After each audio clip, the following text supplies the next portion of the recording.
चल पड़ी। सुभद्रा ने सुरंग का ढक्कन बंद किया। मनमोहिनी के निर्देशानुसार उसने अपने कीमती वस्त्र और आभूषण उतारकर मनमोहिनी के सादे वस्त्र और अलंकार धारण कर लिए। एक ओर मनमोहिनी की यह गुप्त योजना सफल हो गई और वह मुक्ति के प्रकाश में आ गई। दूसरी ओर राजमहल में राजा अभी भी इस धोखे से अनजान था कि उसने जिसे कैद किया है वह राजकुमारी नहीं बल्कि उसकी दासी है। घर आकर मनमोहिनी सबसे पहले अपने माता पिता से मिली।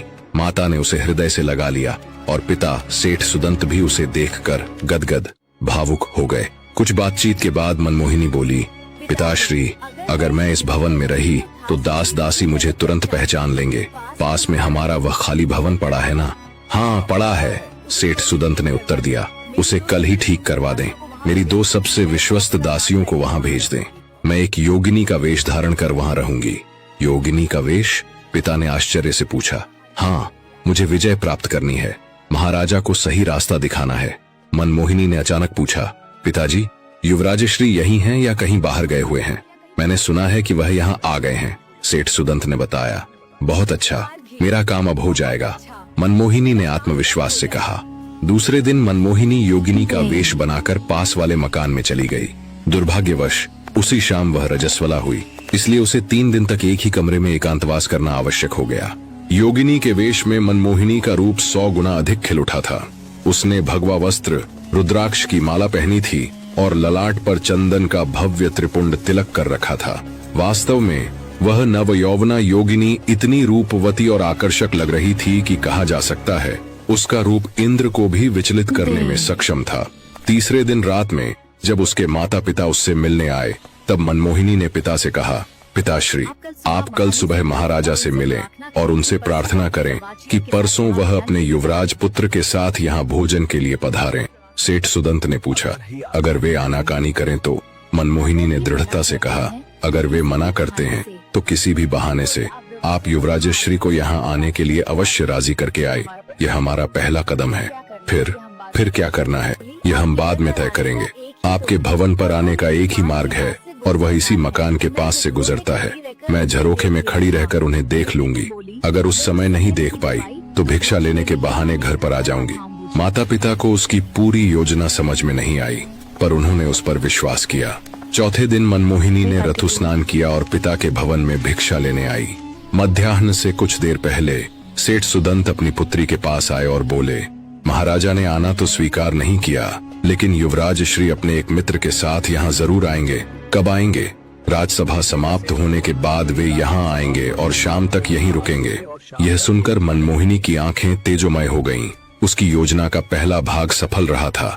अगले दिन राजसभा में जाने से ठीक पहले देवकुमार युवराज अपने पिता विक्रम चरित्र को प्रणाम करने गया। राजा विक्रम बोले, पुत्र, आज तुम्हें अपनी ससुराल भोजन के लिए जाना है। देवकुमार आश्चर्यचकित रह गया। मेरी ससुराल? पिताश्री, आप यह क्या कह रहे हैं? विवाह के बिना ही ससुराल?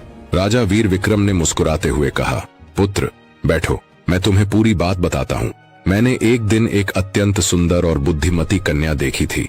उस कन्या ने मेरे साथ एक शर्त रखी। राजा विक्रम ने आगे बताया, मैंने उस सुंदर कन्या के पास गुप्त रूप से तेरा खड्ग भेजकर विवाह की रीति पूरी की। उसकी बुद्धि की परीक्षा लेने के लिए मैंने उसे एक ऐसे स्थान पर रखा है जहाँ उससे कोई मिल नहीं सकता। यह बात पूरी तरह गुप्त है, तुम भी किसी से मत कहना। राजा विक्रम ने दृढ़ता से कहा, किंतु पुत्र, मैंने जो कदम उठाया है वह बहुत सोच विचार कर उठाया है। तुम निश्चिंत रहो, कल तुम्हें ससुराल जाना ही है। दिन के दूसरे प्रहर से पहले ही राजसभा की कार्यवाही समाप्त हो गई।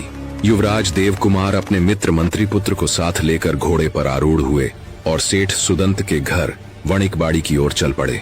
चलते चलते उनकी दृष्टि पास के एक मकान के झरोखे पर पड़ी। वहां एक नवयौवना खड़ी थी। उसको देखते ही युवराज के आश्चर्य की सीमा न रही।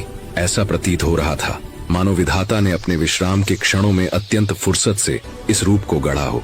उसके नयन तेजस्वी थे और उसका रूप लावण्य देवताओं को भी स्वर्ग से धरती पर खींच लाने वाला था। वह क्षण भर के लिए योगिनी के नयनों से देवकुमार के नयन टकराए। वह उसी क्षण झरोखे से हट गई। उसे जो देखना था वह देख चुकी थी। मंत्री पुत्र का घोड़ा तो आगे निकल गया था, किंतु युवराज का अश्व वहीं थम गया।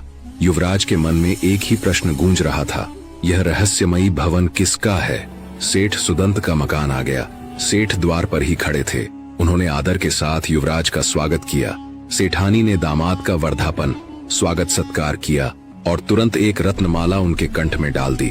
मंत्री पुत्र यह देखकर हैरान रह गया कि सेठ सुदंत के घर इतना भव्य स्वागत क्यों हो रहा है। सेठ सुदंत दोनों को एक सुसज्जित कक्ष में ले गए, जहां भोजन की शानदार व्यवस्था थी।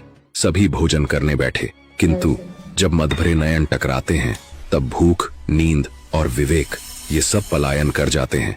युवराज देव कुमार की भूख पूरी तरह खत्म हो चुकी थी, फिर भी लोकलाज के कारण उन्होंने थोड़ा सा भोजन किया। मंत्री पुत्र युवराज की इस कम भूख को देखकर बहुत हैरान था। भोजन करने के बाद दोनों विश्राम के लिए चले गए। वे दोनों बिस्तर पर पड़े पड़े कुछ देर बातचीत करते रहे। कुछ ही देर में मंत्री पुत्र गहरी नींद में सो गया। उनकी आंखों के सामने लगातार योगिनी का तेजस्वी चित्र उभर रहा था। मंत्री पुत्र को गहरी नींद में देखकर युवराज धीरे से बिस्तर से नीचे उतरे और कक्ष से बाहर आ गए। उनका मन यह जानने के लिए बुरी तरह बेचैन था कि आखिर यह योगिनी कौन है। उन्होंने एक बार योगिनी के मकान के पास जाने का फैसला किया। वह धीरे धीरे सीढ़ियों से नीचे उतर रहे थे कि तभी सेठानी की नजर उन पर पड़ गई।